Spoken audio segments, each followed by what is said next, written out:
Generation में इतने ज़्यादा लोग हेयरलाइन उनकी पीछे क्यों जाते जा रही है? ये जो मेल पैटर्न बॉल्डनेस है, दिस इज मोस्टली जेनेटिक। अगर आपके ग्रैंडफादर को है, फादर को है, तो आपको भी होगा, बहुत हाई चांसेस है। हम ये बोल सकते हैं कि अभी जल्दी एज पे शुरू हो रही है, ठीक है। Earlier it use to start maybe at 35-40, but now it's starting at early age, maybe age early age 19 also, 17 also. So I think maybe lifestyle is a factor, because we are not getting such pure foods, and we are sleeping less. So maybe all those factors are there. So अब जैसे ये baldness ज़्यादा है, vitamin nutrients proper नहीं मिलते, ये सब combination, बस ये जो बेसिक लाइफस्टाइल रिलेटेड प्रॉब्लम है यही है कि कोई और मेजर रीज़न है जिसकी वजह से लोग ज़्यादा बॉल्ड हो रहे हैं? Lifestyle can affect in women. तो लेडीज़ में अगर हेयर फॉल हो रहा है, गर्ल्स में हो रहा है या लेडीज़ में हो रहा है, तो उसमें लाइफस्टाइल का रोल ज़्यादा है, डाइटरी प्रोटीन डेफिशिएंसी का ज़्यादा है. जैसे कि जो हमारी टिपिकल इंडियन डाइट होती है उसमें प्रोटीन कंटेंट काफ़ी कम होता है. Even if we are non vegetarian, we are taking the frequency of taking non veg is very less. तो प्रोटीन इंटेक की वजह से बाल ज़्यादा झड़ रहे हैं in women. But when it comes to men, वहाँ पे I would say it is genetic, ठीक है. जो पहले भी बॉल्ड होते थे जेनेटिक रीजंस की वजह से, अब भी हो रहे हैं. बट हाँ, अभी हो रहे हैं, पहले बॉदर नहीं करते थे, ठीक है. अभी क्या है, मीडिया में हर कोई आ रहा है, everybody is getting into getting their career in media, so that's why people are getting more conscious, I would say. But हाँ, एंड अब हमारे पास सोल्यूशंस अवेलेबल हैं बॉल्डनेस को कम्प्लीटली रिवर्स करने के. पहले सोल्यूशन ही नहीं था तो लोग बॉदर नहीं करते थे, तो वो भी एक फ़र्क है. बट मेन में आई would say it is more और लेस द सेम. प्रीपोनमेंट हुआ है, बट हम ये नहीं बोल सकते कि फ्रीक्वेंसी बढ़ गई है. More than 60-70% of men are affected with baldness at some point in their life. 60% of men, हर तीसरा इंसान, लाइक हर 4 में से 3 लोग. ऐसा ना, एक पॉइंट जो हमेशा मैं बोलता हूँ, आज थोड़ा इसको आपके through I want to clear that, कि हेयर फॉल और बॉल्डनेस दोनों डिफरेंट चीज़ें हैं. ओके. जैसे हेयर फॉल, हाँ, जैसे कंघी में बाल आना या बाथरूम में शैम्पू के बाद बाल आना, तकिए पे बाल आना, उसको लोग यूजुअली जनरली हम लोग बोलते हैं हेयर फॉल बढ़ गया. सो वो एक्चुअली दैट इज़ वो जो हेयर फॉल होता है इमीडिएटली सडनली एक होता है, उसका कोई ना कोई कारण होता है. यूजुअली डाइटरी प्रॉब्लम होती है, या क्रैश डाइटिंग हुई, या कुछ और स्ट्रेस हुआ, या पोस्ट प्रेगनेंसी, पोस्ट कोविड के अगर ठीक ठाक किसी को कोविड हुआ था 2021 में, तो 2-3 महीने के बाद बॉडी का जो स्ट्रेस होता है, उसके बाद 2-3 महीने के बाद हेयर फॉल होता है, गुच्छे बाल आते हैं. आपने बहुत देखा, बहुत सारे जब रोज 100 से ज़्यादा बाल गुच्छे इकट्ठे कंटिन्यूस मोर देन 1 वीक और 10 डेज होता है, देन प्रॉपर दैट मीन्स कुछ तो बॉडी को इंसल्ट हुआ है. मतलब there is some kind of stress, whether it is medical और नॉन मेडिकल, न्यूट्रिशनल ऑल्सो. उस स्ट्रेस का कुछ ना कुछ कारण होगा, और उस कारण को अगर आपने ट्रीट किया, क्योंकि इमीडिएटली हुआ है 10 डेज के अंदर you can find the cause and you can fix that also, that is fixable. तो वो हेयर फॉल कैटेगरी जो है ना, नॉर्मल रूटीन रैंडम जो सारे लोग हम लोग बोलते हैं मेरा हेयर फॉल बढ़ गया, वो इमीडिएट होता है और इमीडिएट कारण भी और फिक्स करता है. Now coming to the other side, baldness मतलब गंजापन, जो कि खाली होना बाल, वो धीरे धीरे प्रोग्रेसिव मिनिएचराइजेशन, एक धीरे धीरे बाल, मोटा बाल थोड़ा पतला, फिर पतला, फिर पतला होता है. मैं भी एक सिंपल सा दूंगी. बॉल्डनेस है जब एक पर्टिकुलर एरिया के 80% से ज़्यादा बाल झड़ गए, तो वो एरिया बॉल्ड हो चुका है, यानी गंजा हो चुका है. हेयर फॉल इज कि बस बाल झड़ रहे हैं, बॉल्डनेस नहीं हुई है, तो आपके बाल पतले हो रहे हैं. तो जब बाल झड़ रहे हैं तो उसका ट्रीटमेंट दवाइयों से होता है.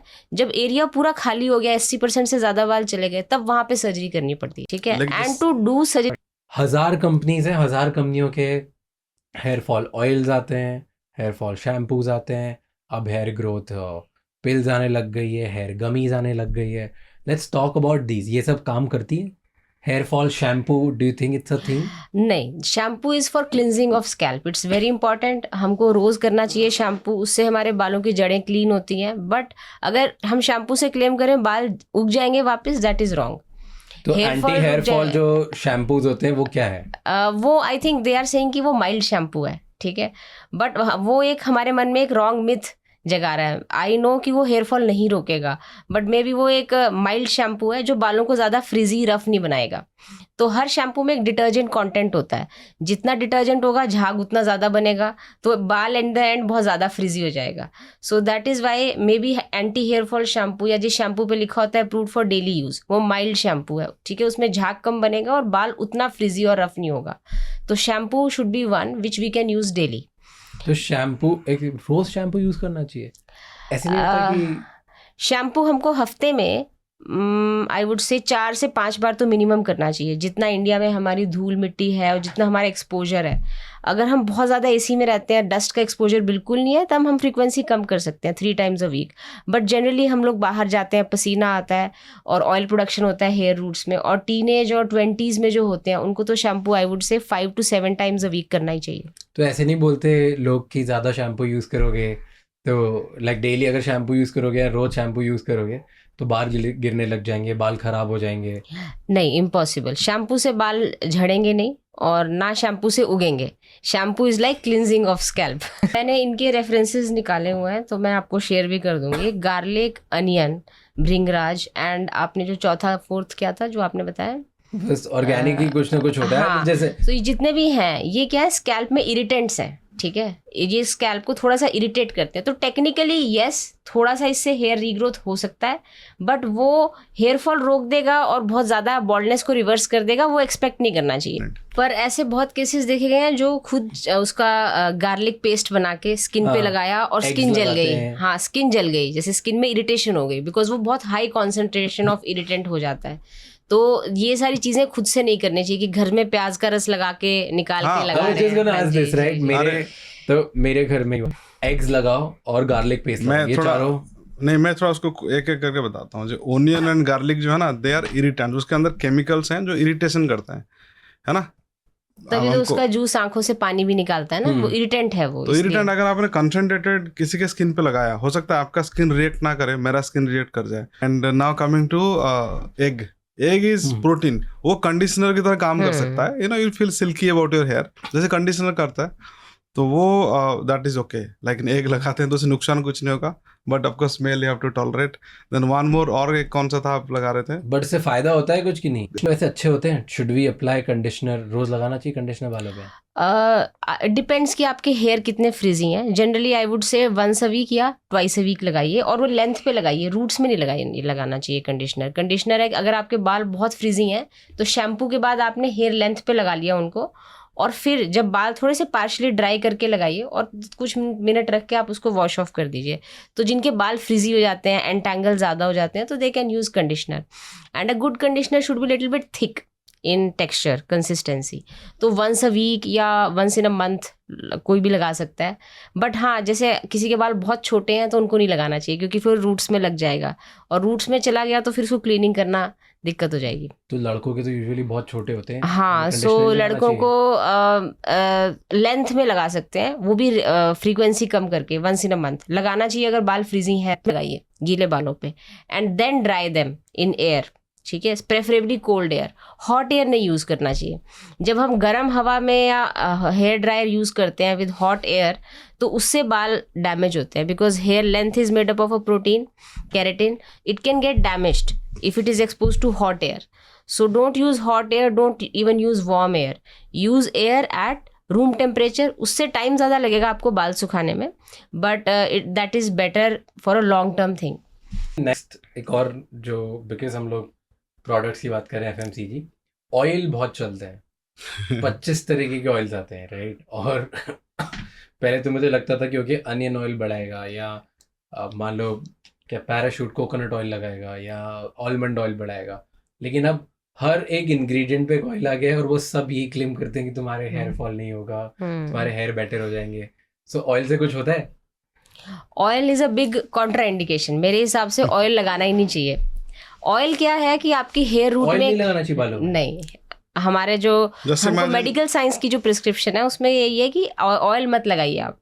देखिए क्या होता है, इसकी साइंस में बताती हूँ। हेयर रूट के साथ ही एक ऑयल ग्लैंड होता है जिसको सिबेशियस ग्लैंड बोलते हैं। वो रूट के साथ अटैच्ड होता है। तो a healthy hair root is attached with a healthy sebaceous gland which produces lot of sebum. तो आपने देखा अगर आप 2-3 दिन शैम्पू नहीं करेंगे तो आपकी स्किन में रूट्स तेल ऑयली हो जाता है ना। आपकी फेस की स्किन भी, तो फेस और स्कैल्प की स्किन इंटरकनेक्टेड है। Lot of sebum production happens. In fact you need to cleanse that off. अब आप उसको क्लींस करने की जगह ऊपर से ऑयल लगाएंगे तो आप समझिए आपके ऑयल ग्लैंड्स क्लॉग हो जाएंगे। तो फेस पे आप एक्ने निकल सकता है, ठीक है, पिंपल्स और एक्ने का आउटबर्स्ट हो सकता है ड्यू टू हेयर ऑयल, और स्कैल्प में भी पिंपल्स, डैंड्रफ और बाकी सारी प्रॉब्लम्स क्रिएट हो सकती हैं. But yes, oil is good for body. आप बाकी बॉडी पे ऑयल लगाइए, because body doesn't have that much of hair and body can need oil, body oil to take. ये जो आपने साइड इफेक्ट्स बताए ये फिनेस्टेराइड के हैं, मिनॉक्सिडिल के नहीं हैं. तो जो फिनेस्टेराइड टैबलेट के हैं ये साइड इफेक्ट्स, ये 2 से 3% लोगों को होते हैं. दैट्स ट्रू, उसमें कोई मनाही नहीं है. बट हाँ, द बिग चंक 97 to 98% लोगों को नहीं होते. तो those people should take it. ठीक है, जो 2 to 3% को हो रहे हैं दे आर रिवर्सिबल. आज वो दवाई बंद कर देंगे तो साइड इफेक्ट्स डिसअपियर हो जाएंगे. So this not a permanent side effects. But yes, I would से कि वो 2 से 3% लोगों को जो फिनेस्टेराइड नहीं ले सकते उनको नहीं लेनी चाहिए. सो अगर आप टेस्टोस्टेरोन लेवल्स मेजर करेंगे वो और मोर और लेस सेम रहते हैं. ठीक है, वो कोई ज़्यादा इफेक्ट नहीं होता है. आप कोई भी लैब टेस्ट कर लीजिए वो भी सेम रहता है. फर्टिलिटी लेवल सेम रहते हैं. Sperm count remains same.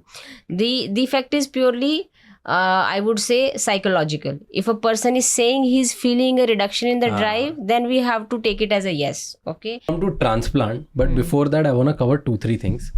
One is, do you think कि जो hair wax होता है या जो gel होते हैं, ये सारे styling products होते हैं, do you think ये लगाना चाहिए on a regular basis? इससे कोई नुकसान होता है कि कुछ भी नहीं होता, कर सकते हैं, कोई प्रॉब्लम नहीं है?